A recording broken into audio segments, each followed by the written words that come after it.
साल 2026 महाराष्ट्र के लिए ये एक बहुत बड़ा गेम चेंजिंग साल होने वाला है।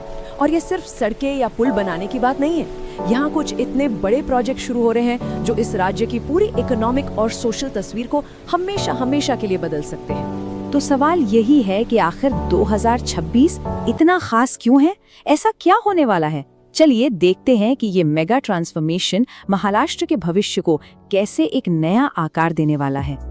सबसे पहले जरा इस नंबर को देखिए, 3 लाख मिलियन रुपए। सोच कर देखिए कितना बड़ा अमाउंट है ये, है ना? होश उड़ा देने वाला आंकड़ा है। नहीं, ये पूरे स्टेट का बजट नहीं है, ये तो सिर्फ एक प्रोजेक्ट की लागत है, ठाणे में बनने वाला ग्रीन डेटा सेंटर पार्क। और ये तो बस शुरुआत है, एक ट्रेलर समझिए। आज हम जिस मेगा स्केल की बात करने जा रहे हैं, ये उसका सिर्फ एक छोटा सा इशारा है। तो इस पूरे बदलाव को ठीक से समझने के लिए हम इसे 4 हिस्सों में देखेंगे। पहले महाराष्ट्र के डिजिटल भविष्य की बात करेंगे, फिर देखेंगे कि ये दुनिया से कैसे कनेक्ट हो रहा है। इसके बाद स्टेट के अंदर ट्रैवल कितना फास्ट हो रहा है उस पर नजर डालेंगे, और आखिर में इन सभी टुकड़ों को जोड़कर वो बड़ी तस्वीर देखेंगे कि आने वाले समय में महाराष्ट्र कैसा दिखेगा। तो चलिए शुरू करते हैं पहले पॉइंट से। देखिए, जब भी हम इंफ्रास्ट्रक्चर शब्द सुनते हैं तो दिमाग में क्या आता है? सड़कें, पुल, बिल्डिंग्स, यही सब है ना? बिल्कुल। लेकिन 21वीं सदी का सबसे जरूरी इंफ्रास्ट्रक्चर वो है जो अक्सर दिखाई नहीं देता। वो डिजिटल नेटवर्क जो हमारी आज की मॉडर्न इकोनॉमी की, कह सकते हैं, रीढ़ की हड्डी है। तो सवाल ये है कि आखिर ये डेटा सेंटर्स होते क्या हैं? सुना तो बहुत है, पर इनका असली काम क्या है? आसान भाषा में समझें तो ये डिजिटल दुनिया के पावर हाउस हैं।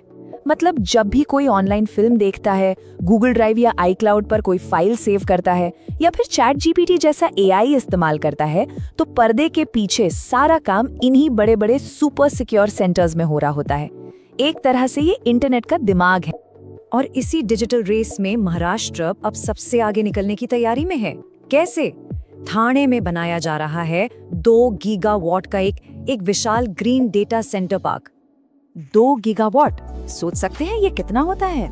ये इतनी बिजली है कि इससे लाखों घर रोशन हो सकते हैं, लाखों। और ग्रीन का मतलब है कि ये पूरी तरह से सस्टेनेबल एनर्जी यानी साफ ऊर्जा पर चलेगा। और बात सिर्फ ठाणे तक सीमित नहीं है, पुणे में जो डेटा सेंटर पहले से है उसे भी और बड़ा किया जा रहा है।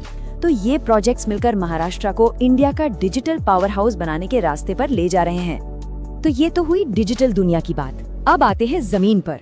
महाराष्ट्र फिजिकल वर्ल्ड में भी दुनिया से अपने कनेक्शंस को और मजबूत कर रहा है। चलिए देखते हैं कि ग्लोबल ट्रेड और टूरिज्म को बढ़ावा देने के लिए क्या बड़े कदम उठाए जा रहे हैं। स्टेट के जो पोर्ट्स हैं, जो बंदरगाह हैं, उनकी क्षमता में एक जबरदस्त उछाल आने वाला है। एक मिसाल लेते हैं, रायगढ़ का दिघी पोर्ट। वहाँ 2,500 करोड़ रुपए का निवेश हो रहा है। इससे होगा क्या? उसकी क्षमता सीधे 4 करोड़ मीट्रिक टन तक बढ़ जाएगी। और ऐसा ही कुछ जयगढ़ और धर्मतर पोर्ट्स के साथ भी हो रहा है। लेकिन ये सिर्फ ज्यादा जहाज लाने या सामान इधर से उधर करने के लिए नहीं है। इसके पीछे एक बहुत बड़ा विजन है। प्लान ये है कि इन पोर्ट्स को सिर्फ सामान उतारने की जगह न बनाकर एक जीता जागता इकोनॉमिक हब बनाया जाए, जहां लोकल लोगों के लिए काम के नए मौके बने, नए रोजगार पैदा हो। तो ट्रेड तो हो गया, इसके साथ ही लग्जरी टूरिज्म पर भी पूरा फोकस है। मुंबई के क्रॉस आइलैंड पर 87 करोड़ रुपए की लागत से एक वर्ल्ड क्लास यॉट मरीना बन रहा है। अब ये सिर्फ नावों की पार्किंग नहीं होगी, ये एक पूरा डेस्टिनेशन होगा। वहाँ क्लब हाउस होगा, होटल होगा और यॉट्स के रिपेयर की फैसिलिटीज भी होंगी। ओके, तो महाराष्ट्र दुनिया से तो जुड़ रहा है, ठीक है, लेकिन राज्यों के अंदर का क्या? तो राज्यों के अलग अलग हिस्सों को भी एक दूसरे के करीब लाया जा रहा है।